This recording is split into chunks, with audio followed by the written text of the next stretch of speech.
ವರ್ಣನ ಕಣ್ಣಾಮುಚ್ಚಾಲೆ ಆಟಕ್ಕೆ ರೈತರ ಬದುಕು ಅಕ್ಷರಶಃ ನಲುಗಿ ಹೋಗಿದೆ. ಸಾಲ ಮಾಡಿ ಒಡವೆ ಅಡವಿಟ್ಟು ಬೆಳೆದಿದ್ದಂತ ಬೆಳೆ ಸಂಪೂರ್ಣ ಒಣಗಿದೆ. ಹೀಗಾಗಿ ನಾವು ಬದುಕೋದೇ ಕಷ್ಟ ಆಗ್ತಾ ಇದೆ ಅಂತ ರೈತರು ಗೋಳಿಡ್ತಾ ಇದ್ದಾರೆ. ಬರದ ಭೀಕರತೆಗೆ ರೈತರು ಕಂಗಾಲಾಗಿ ಹೋಗಿದ್ದಾರೆ. ಈ ಕುರಿತ ಒಂದು ರಿಪೋರ್ಟ್ ನಿಮ್ಮ ಮುಂದೆ.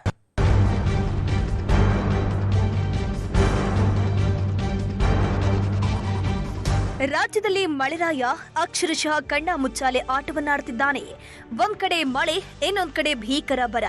ಹೀಗಾಗಿ ಎಲ್ಲಿ ಮಳೆಯಾಗುತ್ತೋ ಎಲ್ಲಿ ಬರ ಆವರಿಸುತ್ತೋ ಹೇಳೋದಕ್ಕಾಗುವುದಿಲ್ಲ. ಇನ್ನು ಮಳೆ ಬಾರದೆ ಗದಗ ಜಿಲ್ಲೆಯ ರೈತರು ಕಣ್ಣೀರು ಹಾಕ್ತಿದ್ದಾರೆ.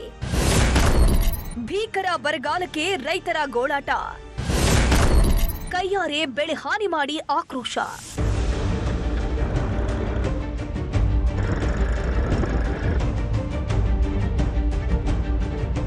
ಗದಗ ಜಿಲ್ಲೆಯಲ್ಲಿ ಮಳೆ ಅನ್ನೋದೇ ಮಂಕಮಾಯವಾಗಿ ಹೋಗಿದೆ. ನಾಗಸಮುದ್ರ ಗ್ರಾಮದ ರೈತರು ಸಾಲ ಸೂಲ ಮಾಡಿ ಹೆಸರು ಬೆಳೆ ಬಿತ್ತನೆ ಮಾಡಿದ್ರು. ಆದರೆ ಮಳೆ ಕೈಕೊಟ್ಟಿದ್ರಿಂದ ಬೆಳೆಯೆಲ್ಲವೂ ಒಣಗಿ ಹೋಗಿದ್ದು ರೈತರು ಗೋಳಾಡುವಂತಾಗಿದೆ. ಗ್ರಾಮದ ಶರಣಪ್ಪ ಅನ್ನೋರು ಬಂಗಾರವನ್ನ ಒತ್ತೆ ಇಟ್ಟು 1 ಎಕರೆಗೆ 20 ರಿಂದ 25 ಸಾವಿರ ಖರ್ಚು ಮಾಡಿ ಬೆಳೆಯನ್ನ ಬೆಳೆದಿದ್ರು. ಆದರೆ ವರುಣದೇವ ಚೆಲ್ಲಾಟಕ್ಕೆ ಹೆಸರು ಬೆಳೆ ಸಂಪೂರ್ಣ ಹಾನಿಯಾಗಿದೆ. ಹೀಗಾಗಿ ತಾವೇ ಕೈಯಾರೆ ಬೆಳೆ ನಾಶ ಮಾಡಿ ನಮ್ಮ ಬದುಕೆ ಕತ್ತಲಾಗಿದೆ ಅಂತ ಕಣ್ಣೀರು ಹಾಕಿದ್ದಾರೆ. ನೋಡ್ರಿ, 25 ರಿಂದ 30 ಸಾವಿರ ರೂಪಾಯಿ ಕೊಟ್ಟು ಲಾವಣಿ ಮಾಡ್ತೀವಿ. ಮತ್ತು ಹೊಳ್ಳಿ ಇದನ್ನು ಒಂದು 3 ರಿಂದ 4 ಸರಿ ಹರಗಬೇಕು ರೀ. ಮತ್ತು ಹೊಳ್ಳಿ ಎಕರೆಗೆ ಕಂಡಾಪಟ್ಟಿ ಖರ್ಚು ಮಾಡಿ 25 ರಿಂದ 30 ಸಾವಿರ ರೂಪಾಯಿ ಖರ್ಚಾಗತ್ತೆ ರೀ. ಒಟ್ಟು ಎಲ್ಲ ಕೂಡಿ ಒಂದು 45 ರಿಂದ 50 ಸಾವಿರ ರೂಪಾಯಿ ಖರ್ಚು ಬರುತ್ತೆ ರೀ. ಏನೋ ಒಟ್ಟು ಬರುತ್ತಲ್ಲ ಅಂತಂದು ರೈತರು ಬಂಗಾರ ಒತ್ತಿ ಇಟ್ಟು ಹೊಲಗೆಲ್ಲ ಮಾಡ್ಕೊಂಡಿರ್ತೀವಿ. ಮಾಡ್ಕೊಂಡ್ರು ಕೂಡ ಇದು ನಮಗೆ ಬೆಳೆ ಕೈ ಬರ್ತಾ ಇಲ್ಲ.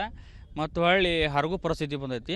ಭಾಳ ಗಂಭೀರ ಐತಿ ರೀ ಪರಿಸ್ಥಿತಿ. ಸಾಲ ಸೂಲ ಮಾಡಿ ಬಂಗಾರ ಬ್ಯಾಂಕ್ನಾಗ ಒತ್ತಿ ಇಟ್ಟು ತೊಗೊಂಬಂದು ಮಾಡಿ ಎಲ್ಲ ಖರ್ಚು ಮಾಡ್ಕೊಂಡು ಕುಂತೀವಿ ರೀ. ಆದರೆ ಇದರಿಂದ ಏನೂ ಪ್ರಯೋಜನ ಆಗಿಲ್ಲ.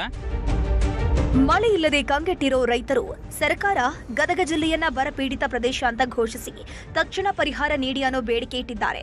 ಹಸಿರಾಗಿ ಇರಬೇಕಿದ್ದ ಹೊಲ ಒಣಗಿದ ಬೆಳೆಯಿಂದ ಬಿಕೋ ಅನ್ನುತ್ತಿದ್ದು ನೂರಾರು ಕನಸು ಹೊತ್ತು ಬೆಳೆದಂತಹ ಬೆಳೆ ಕಣ್ಣೆದುರೇ ಹಾಳಾಗಿ ಹೋಗಿದೆ. ಸದ್ಯ ನಾವು ಬದುಕೋದು ತೀರಾ ಕಷ್ಟ ಆಗಿದೆ. ಹೀಗಾಗಿ ತಕ್ಷಣ ಬರಪೀಡಿತ ಪ್ರದೇಶ ಘೋಷಿಸಿ ಅಂತ ರೈತರು ಮನವಿ ಮಾಡಿಕೊಂಡಿದ್ದಾರೆ. ನಮ್ಮ ಮುನ್ನೆದ್ದು ಸಾಲ ಸೂಲ ಮಾಡಿ ಬಿತ್ತಿದ್ದು ಆನಂತ ಹರಗೋದು ಈ ಪರಿಸ್ಥಿತಿ ನಮ್ಗೆ ಕಣ್ಣೀರು ಕಪಾಳಕ್ಕೆ ಬಂದ ಪರಿಸ್ಥಿತಿ. ಅದಕ್ಕೆ ನಮ್ಮ ರೈತರ ರಕ್ಷಣೆಗೆ ಸರ್ಕಾರಗಳು ಅಧಿಕಾರಿಗಳು ಮುಂದಾಗಬೇಕು. ರೈತರ ಈಗೇನು ಪರಿಸ್ಥಿತಿ ಐತಿ ಇದನ್ನು ಶ್ರೀರಕ್ಷೆ ಮಾಡಿ ಬರನಾಡು ಅಂತಂದು ಈ ಗದಗ ಜಿಲ್ಲೆನ ಘೋಷಣೆ ಮಾಡಬೇಕು. ರೈತರ ಬರಬೇಕಾಗಿರುವಂಥ ಏನು ಬೆಳೆ ಪರಿಹಾರ ಕೂಡಲೇ ಸರ್ಕಾರ ಬಿಡುಗಡೆ ಮಾಡಬೇಕು. ರೈತರ ರಕ್ಷಣೆಗೆ ಮುಂದಾಗಬೇಕು ಅಂತಂದು ಈ ಮೂಲಕ ಕೇಳ್ಕೊಂತೀವಿ. ಒಟ್ನಲ್ಲಿ ಇಂದಲ್ಲ ನಾಳೆ ಮಳೆ ಬಂದೇ ಬರುತ್ತೆ ಅನ್ನೋ ನಿರೀಕ್ಷೆಯಲ್ಲಿದ್ದ ರೈತರ ಬದುಕು ಬೀದಿಗೆ ಬಿದ್ದಿದೆ.